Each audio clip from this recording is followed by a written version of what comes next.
Praise the Lord. जय मसीह की। आप सबको यीशु मसीह के मधुर नाम से नमस्कार। मैं हमेंद्र। मैं आज आप लोगों के साथ में अभिषेक के संदर्भ में कुछ बातें सिखाना चाहता हूं। आशा रखता हूं कि इन वचनों के द्वारा से आप बहुत पवित्र आत्मा के द्वारा से आशीषित होंगे। आज मैं आपको बताना चाहता हूं कि अभिषेक के विषय में जो बाइबल हमको बताती है वो कैसे कैसे अभिषेक हैं, और हम सीखना चाहेंगे कि उन अभिषेकों में से हमको कौन कौन से अभिषेक मिले हैं। सबसे पहली बात यह है, क्या हम अभिषेक के लालसा रखते हैं? क्या हम चाहते हैं कि परमेश्वर की ओर से अभिषेक हमको मिले अथवा नहीं? क्या हम ऐसा जीवन चाहते हैं जिसमें हम अपने आप को विश्वासी कह लें, जिसमें अपने आप को प्रभु के लोग कह लें और उसके अभिषेक से वंचित रहें? नहीं मेरे प्रियो, हम सबको कुछ ना कुछ अभिषेक चाहिए। लेकिन हम वर्तमान समय के अंदर में देखते हैं लोग अभिषेक से ज़्यादा वरदान को प्राप्त करना चाहते हैं। लोग चाहते हैं कि उनको वरदान मिले, लोग चाहते हैं कि वो चंगाइयाँ करें, लोग चाहते हैं कि वो भविष्यवाणियाँ करें, लोग चाहते हैं वो शैतान को निकाले, लोग चाहते हैं उनके पास बहुत सारे वरदान आ जाए। लेकिन मेरे प्रियम, इन वरदानों के ऊपर मैं आपको एक बात आज सिखाना चाहता हूँ। हमको अभिषेक चाहिए। अभिषेक का मतलब होता है किसी कार्य को करने के लिए विशेष जवाबदारी सौंपा जाना एक हायर अथॉरिटी के द्वारा से। हमारा हायर अथॉरिटी जो है, हमारा जो उच्च अधिकारी जो है, वो हमारा यहोवा परमेश्वर है।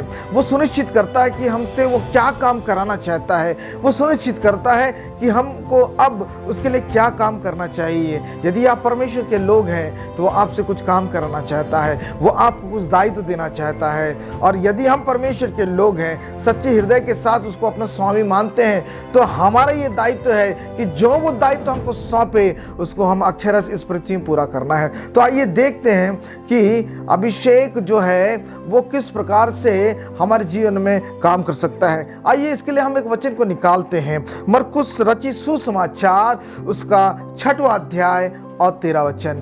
ध्यान से सुने मेरे प्रिय भाई और बहनों कि मरकुस 6:13 में क्या लिखता है।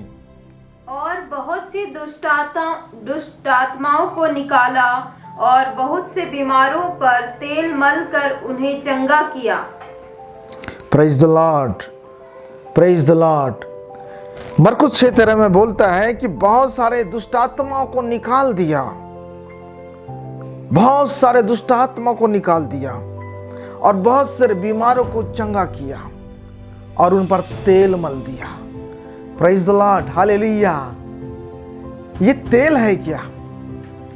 ये तेल जो है, ये परमेश्वर ने बताया था कि तेल मलने के द्वारा से तो अभिषेक कर देना। सबसे पहले परमेश्वर ने जब इज़राइलियों ने एक अपना राजा का डिमांड किया तो बोला कि ठीक है, मैं तुमको राजा देता हूँ, लेकिन उसका अभिषेक होना है मेरी ओर से, उसको दायित्व का निर्वहन करना है। तो मेरी ओर से जो है उसको दायित्व को निर्वहन जो है करने के लिए उसको दिया जाएगा। तो सबसे पहले जो शाऊल का अभिषेक कर दिया है। ये निर्गमन 29 और उसका 7 वचन। Exodus, book of Exodus chapter 29 and verse 7। हम यहाँ पर देखेंगे कि तेल से अभिषेक, तेल मलने का प्रारंभ जो है कैसे हुआ। निर्गमन 29 का उसका 7वां वचन। तब अभिषेक का तेल ले उसके सिर पर डालकर उसका अभिषेक करना। Praise the Lord. जब तेल लेना तो डाल देना, मल देना, और जब तेल डालकर मल देगा तो उसका अभिषेक हो जाएगा। Praise the Lord, hallelujah. Praise the Lord, hallelujah. जब तेल डाला जाता है, जब तेल डाला जाता है तो अभिषेक की प्रक्रिया चालू होती है। लेकिन प्रियो, मैं आपको बताना चाहता हूँ कि यीशु मरकुस 6:13 में तेल हर व्यक्ति के ऊपर में डाल रहा था जिसको वो चंगा कर रहा था।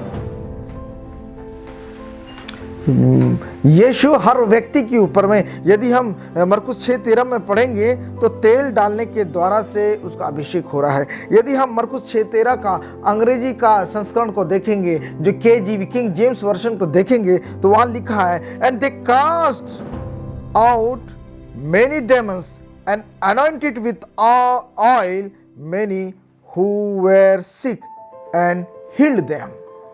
यहां पे लिखता है कि उन्होंने बहुत सारे दुष्ट आत्माओं को निकाला और तेल डालकर अभिषेक कर दिया। And they cast out many demons and anointed with oil. तेल मलने के द्वारा से उनका अभिषेक कर दिया। पहली बात है, क्या हर व्यक्ति का अभिषेक किया जा सकता है? जो चंगाई के लिए आते हैं, जो चंगाई के लिए आते हैं, क्या उनका अभिषेक हो सकता है? लेकिन यहाँ पे ये प्रक्रिया हो रही थी, यहाँ पे ये कार्य हो रहा था कि जो जिनके अंदर से दुष्ट आत्माएं निकाले जा रही थी और जिन बीमारों को चंगा किया जा रहा था, तो उसके ऊपर में तेल मला जा रहा था। और हम केजीवी के अंग्रेजी संस्करण को देखेंगे तो वहां पे लिखता है अनॉइंटमेंट, मतलब उनका अभिषेक कर रहा था, तेल मल रहा था, अभिषेक हो रहा था, अनॉइंट किया जा रहा था। तो ये क्या बात है कि हर व्यक्ति को अनॉइंट किया जा रहा था? Praise the Lord. मैं आपको यहां बताना चाहता हूं, जो कोई परमेश्वर से कुछ चीज चाहता है, जो कोई परमेश्वर कुछ चाहता है, तो अपने से वो प्राप्त नहीं कर सकता। वो कहता है मैं जिस पर चाहूंगा उस पर दया करूंगा, मैं जिस पर चाहूंगा उस पर दया करूंगा, उस पर करुणा करूंगा, मैं जिसे चाहूंगा उसको अपनी कॉलिंग दूंगा, उसको बुलाहट दूंगा, मैं जिसको चाहता हूं उसको चंगा करता हूं, मैं जिसको चाहता हूं उसके जीवन से शैतान को दूर करता हूं, मैं जिस पर दया करूंगा, मैं जिस पर नजर करूंगा। तो ये सारे लोग जो आ रहे थे उन पर परमेश्वर की दया हुई, इन सारे लोगों के ऊपर में परमेश्वर की दया हुई। वो आए और चंगे किए गए, वो आए और उनके देह से बुरी आत्माएं निकाली गई। अब इसके बाद जो है दूसरा पार्ट प्रारंभ होता है, वो अपेक्षा का भाग प्रारंभ होता है। परमेश्वर जिस किसी के लिए भी कुछ करता है तो अपेक्षा रखता है कि वो भी उसके लिए कुछ करे, वो भी उसके लिए कुछ करे। तो क्या करे? तो परमेश्वर चाहता है कि इसके लिए मैं तुमको नियुक्त करता हूं कि जैसा मैंने अपनी सामर्थ को तुम्हारे जीवन में प्रकट किया है, वैसे भी तुम सामर्थ को दुनिया के दूसरे लोगों तक जाओ। और इस संदर्भ में हम 10 कोढ़ियों का उस उदाहरण को जानते हैं कि यीशु देखता है कि 9 कोढ़ी वापस नहीं आए, लेकिन एक कोढ़ी वापस आया, क्योंकि वो धन्यवादी था। वो परमेश्वर के दायित्व को वो पूरा किया, उसने धन्यवाद दिया और उस चीज को प्रारंभ किया। लेकिन 9 लोग जो है वो उन लोग जो थे, वो लोग अनाभार लोग थे। उन्होंने अपनी चंगाई लिया, लेके चले गए, चंगाई लिया, लेके चले गए। लेकिन परमेश्वर की अपेक्षा क्या थी कि वापस लौटो और धन्यवाद करो, वापस लौटकर अपने आभार प्रकट करो। लेकिन ऐसा हो नहीं रहा था, आज भी नहीं हो रहा है। लेकिन परमेश्वर जिसके ऊपर भी अपने सामर्थ को उंडेलता है तो उससे अपेक्षा करता है। तो ये जो अभिषेक हो रहा था कि परमेश्वर उनको दे रहा था, तुम यदि चाहो तो इसी सामर्थ को उपयोग कर सकते हो, तुम यदि चाहो तो इस सामर्थ को आगे भी इसको कैरी फॉरवर्ड कर सकते हो। मैं तुम्हारा अभिषेक करता हूं। ये कैरी फॉरवर्ड करने का अभिषेक था, इसको आगे बढ़ाने का अभिषेक था, क्योंकि किसी चंगाई के द्वारा से परमेश्वर का राज नहीं आता, किसी शैतान को किसी देश से निकालने से परमेश्वर का राज नहीं आता। लेकिन आता जो है वो परमेश्वर का नाम ऊंचा रखने की स्थिति आती है। आता तो यह है कि लोग परमेश्वर की महिमा करते हैं और परमेश्वर के सामर्थ्य को देख के जयकार करते हैं। आज पृथ्वी में परमेश्वर का जयघोष की सर्वाधिक आवश्यकता है कि हर एक व्यक्ति जो है परमेश्वर के सामने घुटने टेके और उसका जय जयकार करे। लेकिन जय जयकार करने का अवसर ही कहाँ, जय जयकार करने का अवसर ही कहाँ। एक व्यक्ति अंधा था, मंदिर के दरवाजे में बैठता था, यीशु ने उसकी आंखें खोल दी। तो याजक और महायाजक लोग जो है उसके माँ बाप को बुला लिए और बुलाकर पूछे, क्या तुम्हारा बेटा है? क्या? बोले हाँ। जन्म से अंधा है? बोले हाँ। तो बोले ये कैसे देखने लग गया? तो उसके माँ बाप अपने चर्च से डर गए। वो इसलिए डर गए कि अगर वो याजक और महायाजक के विरुद्ध में जाएंगे तो उनको जो है उस मंदिर से निकाल दिया जाएगा। तो उन्होंने बड़ा एक डिप्लोमेटिक आंसर दिया, एक कूटनीति उत्तर को उन्होंने दिया। उन्होंने यीशु महायाजकों से कहा, वो तो जवान है, वो बालिक है, वो मेजर है, तुम उसी से पूछ लो वो कैसा ठीक हुआ। हमको तो नहीं मालूम है, उनको मालूम था।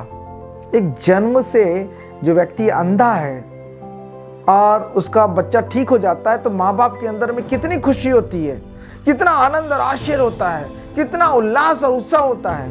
लेकिन माँ बाप अपने चर्च से डरते थे, अपने याजक और महायाजक से डरते थे, तो उनके जन्म के अंधे बच्चे का ठीक होना भी उसके ऊपर भारी पड़ गया। लेकिन ये अभिषेक जो है उसके ऊपर आ गया था, उस जवान लड़के के ऊपर मैं आ गया था।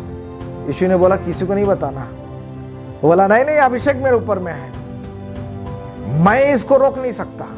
और वो जाकर और भी जाकर वो प्रचार करने लग गया कि यीशु ने कैसे उसको चंगा किया। उसके सगे माँ बाप जो है उसको बताने के तैयार नहीं थे।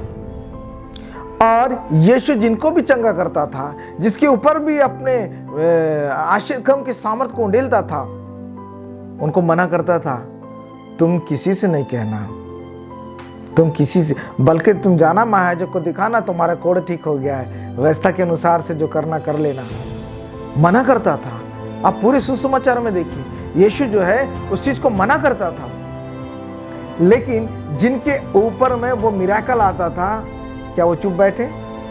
नहीं नहीं नहीं, वो जाकर और भी प्रचार करते थे। जैसा ये अंधा युवक किया, वो और भी जाकर प्रचार करते थे। क्यों? अनॉइंटमेंट आ गया उसके ऊपर, अभिषेक आ गया है। ट्रांसफर करने का, वचन को, यीशु के अद्भुत कामों को ट्रांसफर करने का उनके अंदर में उस सामर्थ्य आ गया है। ट्रांसफर करो, परमेश्वर चाहता आप भी ट्रांसफर करो। उसने आपको आज्ञा दिया है, जाओ सारे जगत में जाकर सुसमाचार प्रचार करो। Transfer the gospel to others. आपको भी बोला गॉस्पेल को दूसरों को सुनाओ, आप नहीं सुनाते। परमेश्वर की इच्छा और आज्ञा के लिए आप जो है सहमत नहीं हो पाते। परमेश्वर की इच्छा और आज्ञा में को आप पूरा नहीं करते। लेकिन जिन्होंने साक्षात परमेश्वर के काम को अपने जीवन में देख लिया है, वो उस अभिषेक के द्वारा से वो चुप नहीं बैठे और औरों को सुनाने लग गए। वो औरों को सुनाने लग गए। वो चुप कैसे बैठते हैं? यीशु फिर बाद में तेल मलने लग गया, दुष्टात्मा को निकाला, विभिन्न प्रकार की चंगाई की और तेल मलकर उनका अनॉइंटमेंट किया। अद्भुत चीज है ये। वो अभिषेक है जिसके बारे में अभी बहुत कम लोग जानते हैं। हो सकता है आप भी इस अभिषेक के बारे में नहीं जानते हैं कि कैसे जो है परमेश्वर हर एक का अभिषेक करना चाहता है कि वो जाए और काम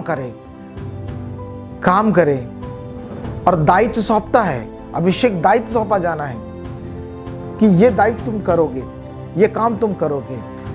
मूसा के द्वारा से उसने हारून का अभिषेक किया, तो उसने याजकी विधि करने के लिए दायित्व उसको सौंपा और बोले जिसको मैंने ये दायित्व सौंपा उसको छोड़कर और कोई याजकी विधि को नहीं कर सकता। तो मूसा और उसके वंशज जो लेवी कहलाए, लेवी वंशज थे, केवल वही याजकी विधि कर रहे थे और किसी को भी अधिकार नहीं था। तो दायित्व सौंपा जाता है। आपको दायित्व सौंपा गया है कि आप वचन को दूसरों को सुनाएं, सुसमाचार को दूसरों को सुनाएं। और आप अपने इस दायित्व को कितना निर्वहन करते हैं, ये आपके ऊपर में निर्भर करता है। पहला बात मैंने मरकुस 6:13 के द्वारा से बताया कि तेल मलने के द्वारा से कैसे हर किसी का यीशु जो है वो अभिषेक कर रहा था कि आगे जाके इस चीज को ट्रांसफर करे। दूसरा बात हम निकाल लेते हैं, पहला यूहन्ना उसका 2 अध्याय और 20 वचन। आइए देखते हैं कि ये वचन क्या कहता है। परंतु तुम्हारा तो उस पवित्र से अभिषेक हुआ है और तुम सब कुछ जानते हो। Praise the Lord, praise the Lord.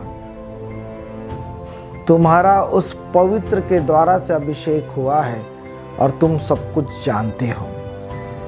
सब कुछ जानने का मतलब है you know everything. Know means knowledge. Knowledge बोलने से ज्ञान, ज्ञान बोलने से परमेश्वर का अद्भुत ज्ञान, ज्ञान बोलने से भेद, वचन का, परमेश्वर के कामों का भेद, वचनों का भेद, और भेद बोलने से प्रकाशन, रेविलेशन। तुम सब जानते हो, तुम भेद जानते हो, तुम प्रकाशन जानते हो, तुम अद्भुत बातों को जानते हो। क्यों? कि तुमको ज्ञान का अभिषेक उस पवित्र के द्वारा से किया गया है। पहला मैंने बताया है कि जो मिरेकल्स और हीलिंग इसका जो अभिषेक होता है वो सबके लिए होता है, और परमेश्वर चाहता है कि आप इसको ट्रांसफर करें, आप दूसरों को ट्रांसफर करें। लेकिन ये दूसरा अभिषेक के बारे में जो ये वचन कह रहा है, पहला यूहन्ना 2 और उस दूसरा अध्याय और उसका 20वां वचन, वो ये कह रहा है अनॉइंटमेंट ऑफ नॉलेज, ज्ञान का अभिषेक। और ये कहता है तुम सब जानते, क्यों? उस पवित्र ने तुमको ज्ञान का अभिषेक दे दिया है, तुम्हारा अभिषेक किया है कि तुम भेद और प्रकाशन को जाने। पेंतुकुस्त के दिन में उस अनपढ़ पतरस के ऊपर में जब पवित्र आत्मा आता है तो ज्ञान का अभिषेक भी उसके साथ में आता है, और वो अंगूठा छाप, वो एक मछुआरा पतरस जब खड़ा होता है और उस ज्ञान के अभिषेक के द्वारा से, वचन के अभिषेक के द्वारा से बोलना प्रारंभ करता है तो 3000 लोगों को अपने में मिला लेता है। तो परमेश्वर के जो आरंभिक झुंड रहता है, उस झुंड के अंदर 3000 लोग पतरस के द्वारा में मिलाए जाते हैं आरंभिक समय में। कैसे? क्योंकि ज्ञान का अभिषेक उसी पवित्र आत्मा के द्वारा से पतरस के ऊपर में उतर आया था, और उसी कारण से पतरस खड़ा हुआ और ज्ञान का अभिषेक के कारण से ज्ञान की बातों को लोगों को सुना दिया, और ज्ञान का अभिषेक भीड़ के बीच में काम किया। वो पवित्र आत्मा काम किया और पवित्र आत्मा उन 3000 लोगों को कायल किया, और वो कायल हो गए। विभिन्न देशों के लोग, विभिन्न यात्री, विभिन्न व्यापारी, उनके हृदय कायल हो गए, और कायल होने के बाद उन्होंने यीशु को अपना उद्धारकर्ता अंगीकार कर लिया। तो पवित्र आत्मा काम करेगा तो लोग कायल होंगे। आप सोचते हैं कि आपको थोड़ा बहुत वचन बोलने आता है, आप कभी कभी वचन बोल लेते हैं, लेकिन आपके बोलने के द्वारा से कोई कायल नहीं होता, किसी का जीवन नहीं बदलता, कोई पाप से फिरता नहीं है, कोई पाप को अंगीकार नहीं करता, कोई माफ़ी नहीं मांगता, कोई यीशु को अपना उद्धारकर्ता नहीं अंगीकार करता। उसके पीछे ये कारण यही है कि वो ज्ञान जो आप बता रहे हैं वो परमेश्वर की ओर से नहीं है, वो पवित्र आत्मा की ओर से नहीं है। ये ज्ञान का अभिषेक, द अनॉइंटमेंट ऑफ नॉलेज, उस पवित्र आत्मा के द्वारा से आता है, उस पवित्र परमेश्वर के द्वारा से आता है। इसी कारण से पहला यूहन्ना 2:20 में कहता है, एक बार हम इसको फिर पढ़ेंगे, कृपा करके ध्यान से इस बार सुनिए। परंतु तुम्हारा तो उस पवित्र से अभिषेक हुआ है और तुम सब कुछ जानते हो। Praise the Lord. यदि वो पवित्र परमेश्वर आपका अभिषेक करेगा तो आपको हर एक ज्ञान से भर देगा। वो कहता है कुछ भी बातें नहीं जो तुमसे छिपाई जाएंगी। यदि उस पवित्र आत्मा के द्वारा से, उस पवित्र परमेश्वर के द्वारा से आपका अभिषेक हुआ है तो, और आप अपनी बुद्धि से, समझ से, इधर उधर से ज्ञान को बटोर रहे हैं तो भेद और प्रकाशन आपको नहीं मिल पाएगा। परमेश्वर की योजना आपके जीवन में प्रकट नहीं हो पाएगी। परमेश्वर चाहता क्या है आपको कभी पता नहीं चल पाएगा। परमेश्वर का उद्देश्य क्या है उसको आप कभी जान नहीं पाओगे। मैं क्यों परमेश्वर के लिए काम कर रहा हूँ, परमेश्वर मुझे क्यों उपयोग करना चाहता है, ये सब हमसे कोसों दूर होगा। लेकिन इसके साथ मैं बताना चाहता हूँ कि एक तीसरा अभिषेक है, एक तीसरा अभिषेक है कि परमेश्वर जो है व्यक्ति को खड़ा करता है। परमेश्वर जो है व्यक्ति को खड़ा करता है। व्यक्ति के द्वारा से, एक व्यक्ति के द्वारा से परमेश्वर जो है कुछ परिवर्तन लाना चाहता है। जैसा आरंभ में उसने राजा के लिए शाऊल को चुना, लेकिन शाऊल जो अपने अभिषेक के प्रति में वफादार नहीं निकला तो परमेश्वर का अभिषेक उसके ऊपर में से उठ गया। परमेश्वर का अभिषेक उसके ऊपर में से उठ गया। लेकिन जब वो चुनता है कि पूरे एक विशेष प्रयोजन के लिए पूरे सिस्टम को बदल